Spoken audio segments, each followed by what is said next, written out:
Good morning guys! Welcome back to my channel, Joyce27 Vlogs. Ngayon po ay araw ng Miyerkules at sa video natin ito gusto ko lamang ibahagi sa inyo kung ano yung mga araw-araw na routine ko dito sa loob ng bahay ng amo ko. Gusto ko pong ipakita sa inyo ang buhay ng OFW. Kasi marami mga nagsasabi na kapag OFW masarap ang buhay, dollar ang sinasahod. Pero hindi nila alam kung gaano kahirap napin ang dollar na yun. So, ngayong araw na ito guys, papakita ko sa inyo kung ano yung mga ginagawa ko sa araw-araw. Usually guys, ang gising ko kasi is alas 7. Alas 7 ng umaga ang gising ko. At ang mga amo ko ay gigising ng alas 8. So, kanina, nakagawa na ako ng almusal at ayun, kakaalis lang ng mga amo ko. Ngayong araw na ito kasi, ang amo kong babae ay pang-umaga, so wala siya, maaga siyang umalis kanina. At yung amo kong lalaki naman, sinabay na niya yung alaga ko. Siya na naghatid sa school. So ngayon, alas 9 ng umaga, ang gagawin ko naman ngayon ay maglilinis ng bahay, maghahanda ng tanghalian naming dalawa ng alaga ko at maglilinis ng kubeta. So ayan guys, samahan niyo ako. So guys, dahil mahilig sa sinangag ang alaga ko, yan ang ihahanda kong tanghalian namin mamaya. So, para madali lang kasi dalawa lang naman kami. Yun, may lamig naman na kanin kagabi, yun na lang isasangag ko. Kaya, ayun, handa ko na. So, itong tirang kanin kagabi. Yan. Kunti lang siya, pero dadami din yan mamaya kasi may mga ibang sahog naman. Ito yung tirang isda kagabi. Meron isda. Lalagyan ko ng sitaw at carrots. Maliliit na dilis. At ang pasas na paborito ng alaga ko. So, prepare ko lang muna ito bago ako maglinis ng bahay at maglinis ng kubeta.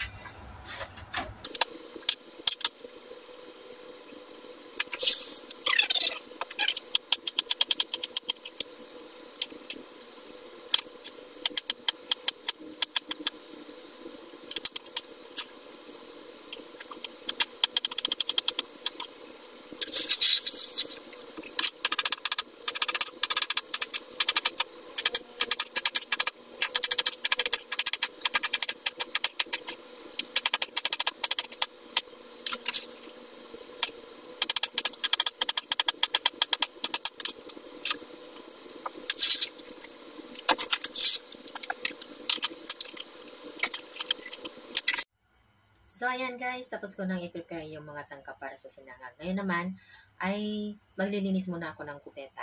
Mamaya ko nalulutuin yan kasi lalamig. Nahabol ko yung oras guys kasi kailangan alas 11, aalis na ako para sunduin yung alaga ko. Tapos pagdating naman dito, makakauwi kami ng mga alas 12:30. Pakakainin ko naman siya. Tapos, kailangan habulin na naman ang oras kasi kailangan alauna, aalis na naman kami. Ihatid ko na naman siya sa bago niyang school, sa panghapon niya na school. So, ayan, kailangan maghabol tayo na maghabol ng oras. So, samahan niyo ko guys, maglinis tayo ng kubeta.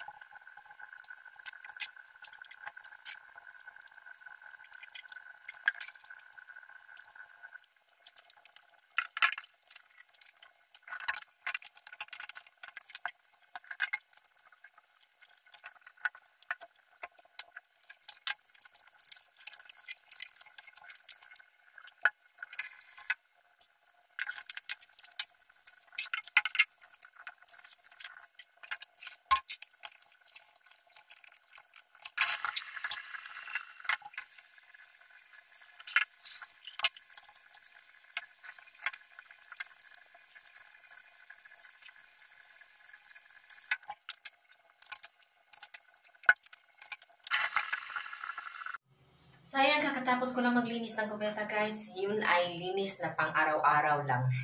Parang tinatanggal lang yung, yung pinakabunsong dumi.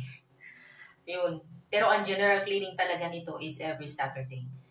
So, ayan, dahil naghahabol tayo ng oras, kailangan mabilisan. So, ngayon, mag-vacuum naman ako, magmamap, and then magluluto ng tanghalian. So, samahan niyo pa rin ako, guys. Huh? So, ayan, guys. Ganyan lang muna ang pwesto ng camera natin kasi hindi pwedeng ipakita ko sa inyo lahat para na rin sa privacy ng mga amo ko. So, ayan. Mag-vacuum tayo ngayon.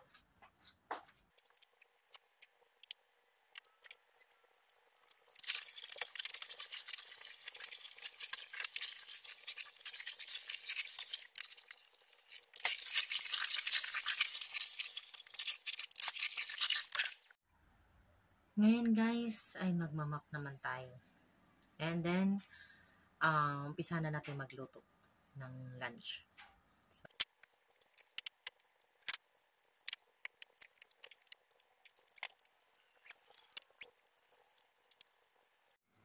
So guys, ito na yung mga sangkap para sa ating sinangag.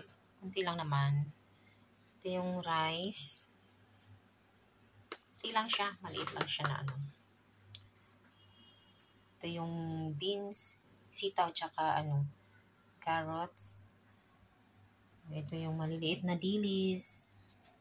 At ang pasas na paborito ng alaga ko. Ito naman yung tirang pritong isda kagabi. Tapos lalagyan ko ng 2 itlog. Ayan. Umpisahan ko na ang pagluto.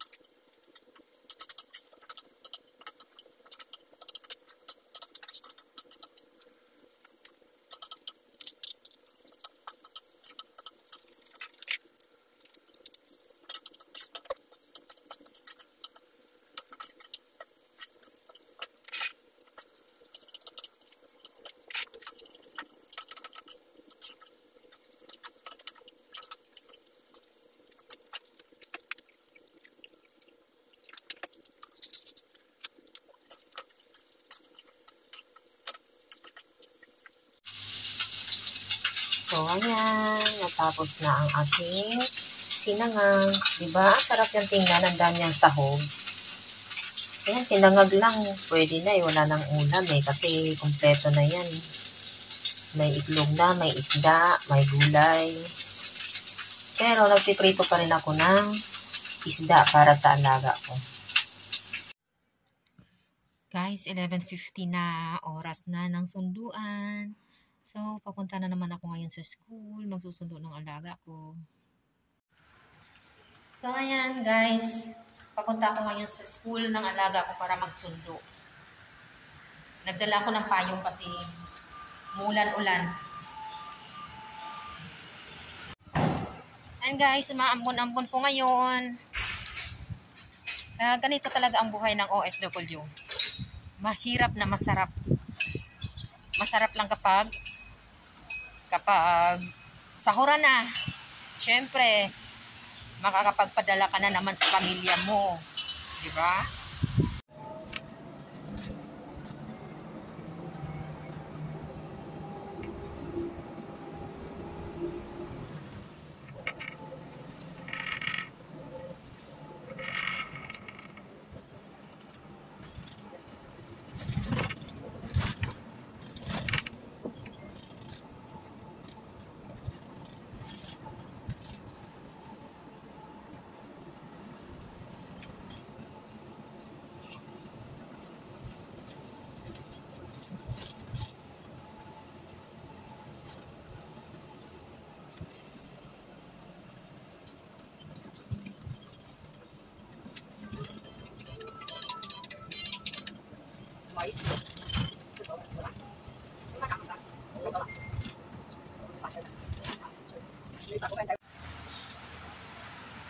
So, ayan guys, dito na tayo sa school ng alaga ko. Pipila na. Maulan-ulan. Ayan.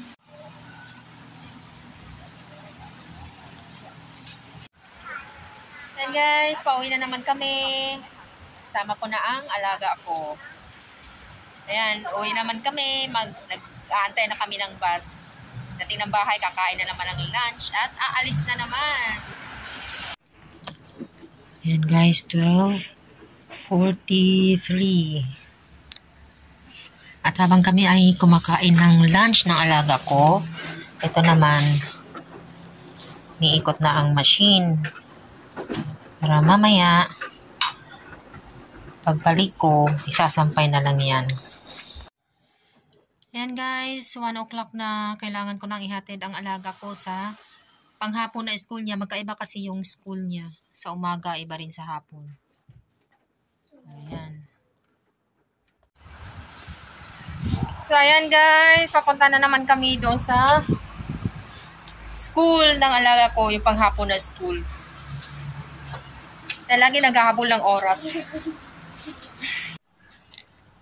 So, ayan guys, kararating ko lang galing sa paghatid ko ng alaga ko sa school. 2:00 na ng hapon. At maya-maya lang ay darating na rin yung amo kong babae. So, malamang hindi na ako makakapag-video mamaya. So, sasabihin ko na lang sa inyo ang mga gagawin ko mamaya. After this, magsasampay ako. Isasampay ko yung nakasalang sa machine kanina. Tapos, magtitiklop naman ako ng mga nilabhan kahapon. And then, ihahanda ko na yung lulutuin ko mamayang gabi. Kasi mamayang 4:00, pupunta na naman ako sa school. Magsusundo na naman ako sa alaga ko. At makakauwi kami rito mga 5:15 to 5:30, ganyan. Pagdating ko naman dito mamaya, ay umpisan ko na magluto ng hapunan. Tapos tuloy-tuloy na. Luto ng hapunan, kailangan bago mag 7:00, nakaluto na, nakahain na. Kasi 7:00 ang dinner dito. So after ng dinner, matik na yan. Maglilinis na ng kusina. At ang huling-huling gagawin ko ay magbabacuum ng sahig at magmamap. Tapos nyan, okay na. Pwede na akong magpahinga. Yan lang ang ikinaganda dito kasi kahit palagi ka nagmamadali pero maaga ka naman makakapagpahinga sa gabi. So before 9 kailangan before 9 tapos na ako, makakapagpahinga na ako. So, ayan lang guys. Maraming salamat sa panunood at sana nagustuhan nyo ang pagbahagi ko ng aking araw-araw na routine dito. Maraming salamat at God bless everyone. Please don't forget to like and subscribe. Joyce 27 Vlogs. Bye!